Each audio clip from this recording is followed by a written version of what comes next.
ginikanan mga bana, way mga hinungdan. Di ba? Gitagaan ba ninyo higayon sa among side? Di ba nakaingon ko nimo bi, one-sided mo. One-sided mo. Kamatuuran gusto na kong ipalutaw. One-sided.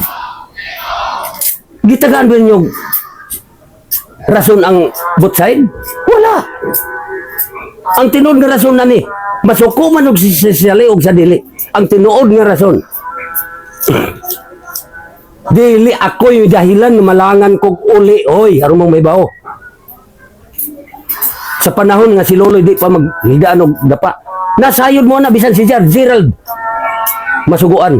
Kay si Loloy wa pa kauli. Kay mo lagi na, tabilong nasayod na. Mailad ni Loloy. Si Jeffrey, mailad ni Loloy kay magpakuha pag-abot dito wa diha. Si Jesus, mao nang kanang tulo ka tawo ang gisigutan, di na magpasapo ni Loloy. Ako may alaot or may bao alaot. Ngano? Makauli ko. Kay mo lagi na, kuha ako anak Muslim. Pag abot na ko magsige kog paabot, wala. Magsira nilang Muslim, uli ko. Wa day Loloy. Unsa istorya ng Rosale? Hamas Loloy. Wa man dito, kay tuan naman kuno. Sayo naman itong nagpalit og sigarilyo. Tuan na, pero day wa. Pero nagkapalit na, pero wa day yung sibat. Nasayod mo anak ko sa abilidad ni Loloy. Pero ang inyong gikarga sa ako, na anak ko tanan ang sayop. Wa ninyo paminaw ang akong side. Mao na inyong gingon ng sukol ko. Mura gusto na kong ipatinaw. Naminaw ba mo? Ha? Naminaw ba mo sa ako ang side? Gumikan, di na kunyo paminaw, nakatamay mo sa akong pagkatao. Pila ka panahon sa una? Nga mo uli ko, way Loloy na kong mada. Si kuya na ibawa na. Gistorya na ko si kuya. May bulis kuya, musabot man. Nga noon sa may kuya. Oo, talaga. Kasi, alam nyo, ang pangwarta ni Loloy manghilot kasi. Sa araw, busy-busy yung mga customer na magpapahilot. Kaya, magabihan si Loloy. Kay, sa panahon ng wala ng trabaho, ang mga hilotonon, saka pa yun magipahilot. Nakasabot si kuya. Kung magdugay ka ko kauliya. Pero ang inyong gipaminawan ang rasonar ni Rosale nga amo na si Joel tagdugay mo uli. Wa pa mi mga kaon. Ha? Muni tinuod. Pagutanaan ni Rosale.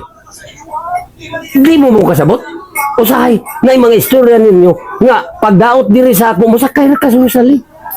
Kay paglikay. Nga di masamok. Di mo kasabot, ana? Naamakan ninyong timbangan. Naamakan ninyong kaalam. Sinang lumin? Kapila na nakugisukbatan. Nang lumin. Ato pangilabot sa mga katungod sa dili mo. Kay grabe na sinang lumin sa una mo. Sukmat na ako. Sos! Si Salir magaling nabuhi sa ijo ko, no? Oh.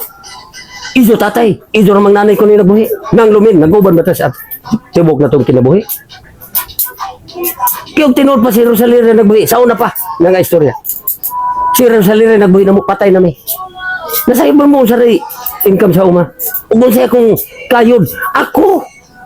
Adlaw gabi ko na ana sa trabaho labi na ngayakoton. Mabuntagan ko naghakot. Ingana ko kaway hinungdan nga pagka ginikanan. Nga nagdumalas pamilya. Sumasag istorya ng kuya. Magkaha. Kitsa pa ito nag-istorya. Nakasabot ba mo? Mga igsoon magkata. Nasubaybayan makanyo kung kinabuhi daan pa sa gagmay pa mo. Gagmay pa ta. Ingan ako. Kani akong panuot. Kani akong binisyan. Ingani ko sa una. Ha?